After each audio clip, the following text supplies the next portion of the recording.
Hamma shod, hamma xursand. Atrofda bayramona kayfiyat hukmron. Biz poytaxtimizdagi eng zo'r istirohat bog'i, ya'ni Dream Parkdamiz. Dream Park hamda Pepsi hamkorligida 20, 21, 22 mart kunlari katta bayram dasturi taqdim etildi. Sharqona yangi yil boshlanadigan qutlug' kun Navro'zi olam tantanalari barchaga birdek a'lo kayfiyat ulashdi. Bu yerda esa sumalak baz mavjuda.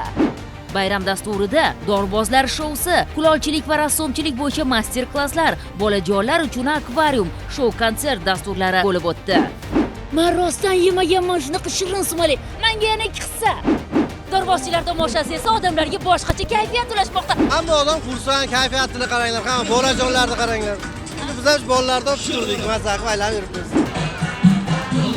Ayniqsa chanqaganingda ko'zingga boshqacha issiq ko'rinib ketar ekan. Bayramingiz bilan.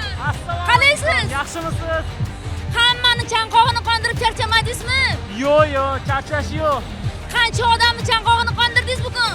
1000 dan ortiq. Kayfiyat zo'r, Navro'zimiz qutlug' bo'lsin hammaga. Biz uchun Toshkentda eng yaxshi park Dream Park. Odamga nima deydi, yaxshi kayfiyat ulash ko'p bo'ladi. Boshqa parklarga nisbatan bu yaxshiroq. Shuning uchun shot ko'proq tanlaymiz. Biz o'zi har doim kelamiz shotga. Siz ham kelinglar va har doim Pepsi iching. Ularga bayramona kayfiyat ulash maqsadida xalqimizning suyukli san'atkorlari xizmatdalari. Men bog'ni qarang. Qanaqa chiroyli. Yangi holatida ko'rib hayhotdaman.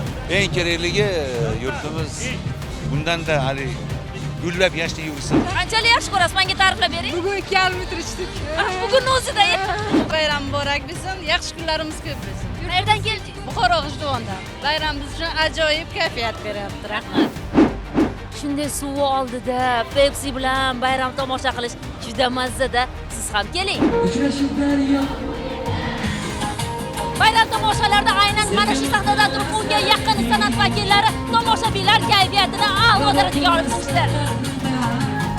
Shuningdek, Pepsi barchani Taras Shevchenko gastronomik ko'chasidagi yarmarkada Navro'z bayramini nishonlashga taklif etdi.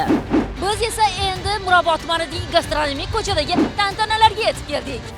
Mehmonlar uchun shu joyning o'zida sumalak pishirib tarqatildi. Orkestr va mashhur san'atkorlarning jonli ijrodagi chiqishlari, raqslar va bayramona o'yin-kulgular, milliy taomlar taqdim etiladigan food zona, bahoriy muhit, dildan suhbat va a'lo kayfiyat taqdim etildi. Faqat O'zbekiston emas, boshqa chet davlatlardan ham yig'ilgan.